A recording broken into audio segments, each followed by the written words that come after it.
Step 5. Placing or screeding your sand.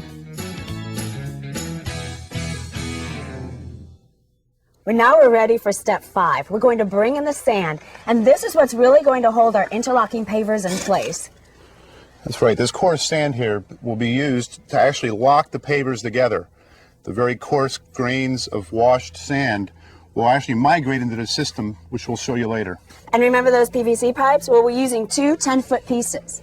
Yeah, and those are going to help us screed a uniform 1.5 inches of sand on top of our quarry process base. We're going to take a 2x4 and straddle it from one pipe to the other pipe.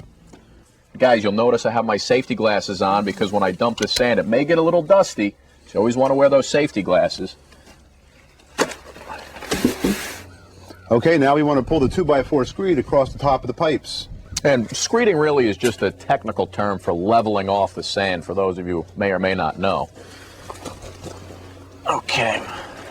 The PVC pipe will ensure a uniform depth of 1 to 1.5 inches of sand. It's an important step to ensure the Cambridge Pavingstones patio will remain maintenance-free. Now that we removed our PVC pipe, we're ready to fill in the holes. And this is a crucial point where you don't want to let the dogs and cats or kids run across this because we're ready for our pavers.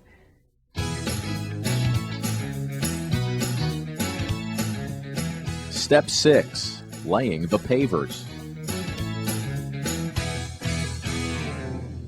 Okay, we're back at our sample area, and we want to take a look at which pattern we want to use in the patio area.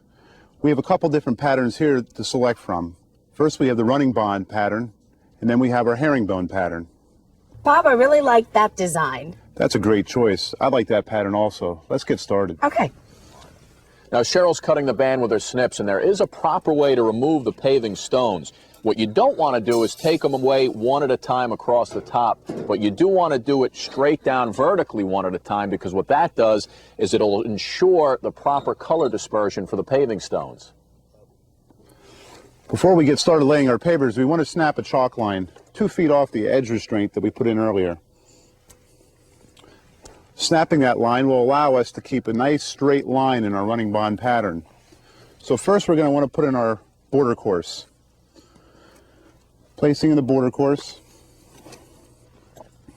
in a small section. Then we'll start laying in our running bond pattern. You're going to want to have stacks of pavers close to your laying face, so when you're laying the pavers, 1 6x6, 1 6x9, 2 6x6s, and 2 6x9s to establish a random running bond pattern. Now we've laid up to the yellow chalk line, and it gives us the ability to go ahead and check the straight running bond throughout the whole project. You guys make a great team. Yeah, and you know, it's real easy with the click and drop method. All you do is click and drop. They fit so well together. Nice straight lines. Looks great. Before we go to our next step, we're going to want to mark our paving stones for our free-form patio. You can simply take a straight edge, like the trowel, and hold it up on top of the paving stone to a line on both sides of the border course. Simply take your chalk or your soapstone and pull the line across, and we'll be able to go over to our masonry cutting saw to cut this paving stone.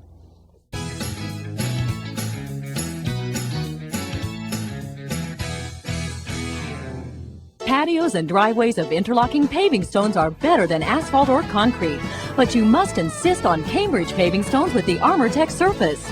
In a short time, pavers without ArmorTech look like this, as small stones within are revealed on the surface. With ArmorTech only from Cambridge, pavers look like new forever. Cambridge paving stones with ArmorTech, they'll always look like new.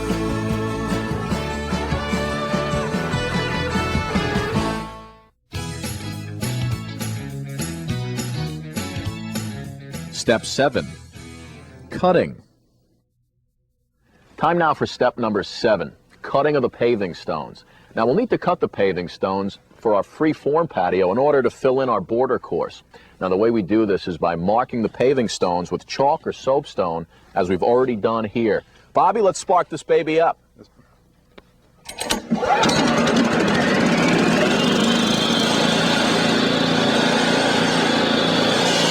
This power-driven masonry saw can be rented from your Cambridge distributor. And as you can see, you must wear your safety glasses, and I do recommend a dust mask as well.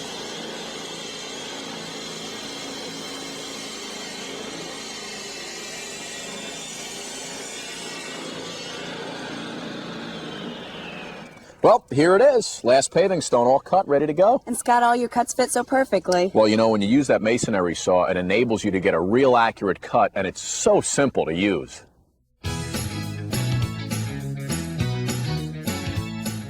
Step 8, compacting the pavers. Now we're on step 8, compacting. The reason we do this is so that the sand can migrate to the top, initiating our interlocking process.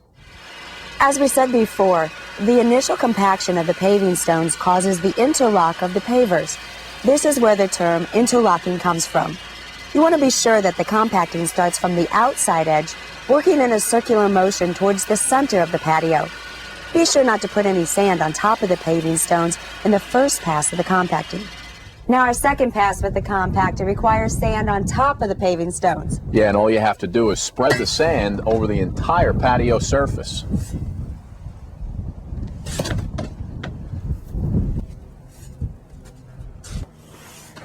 You want to be sure to get a uniform layer of sand over the entire patio surface. The second pass with the compactor will drive the sand down into the joints to further increase the interlocking process. Make sure the joints are full of sand to the bottom of the chamfer.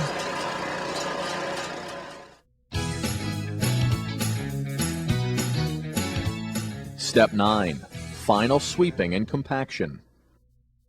Now, once the final compacting is complete, what you want to do is spread the sand over the entire surface area of the patio until all the joints are filled. And I'll tell you what, Cheryl, when this is complete with a little landscaping, it's going to be a beautiful social setting. I can't wait.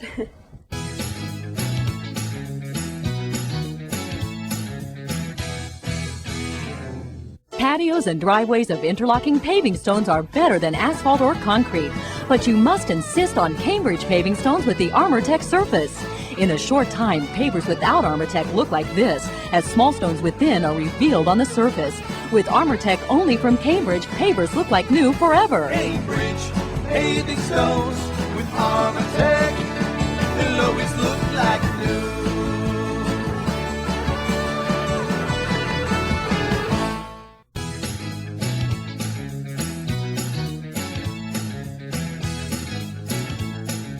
Well, I have to tell you, when the people at Cambridge Paving Stones came to us and told us about the interlocking paving system, I wasn't really sure what we'd be in for, but after going through the step-by-step process and seeing the results, you know, I really have to admit that the Cambridge interlocking paving stones with the ArmorTech surface sure is a project that yields tremendous results. You're right, Scott. I am so impressed. Bob, your company really has this down to a science, and I can't believe how easy it was to install this project. Regardless of space in your backyard, you can put a patio in any size project, anywhere. And thanks. Well, that's about all the time we have for today, and we're real glad that you at home could be a part of this special do-it-yourself project. And for Cheryl Mathis and Bob Bridges, I'm Scott Stanford, and thanks for watching. We'll see you on the next installment of The Home Designer. Until then, bye-bye, everybody. Little poke.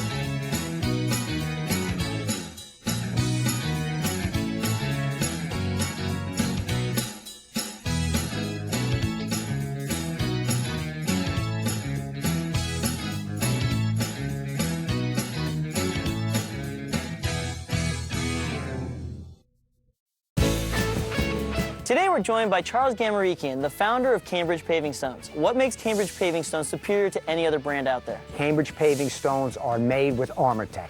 Without ArmorTech, the color will begin to fade within as little as 6 months. With ArmorTech, the same color that you chose when you first had it installed will look the same for years to come. Visit CambridgePavers.com. Cambridge paving stones with ArmorTech.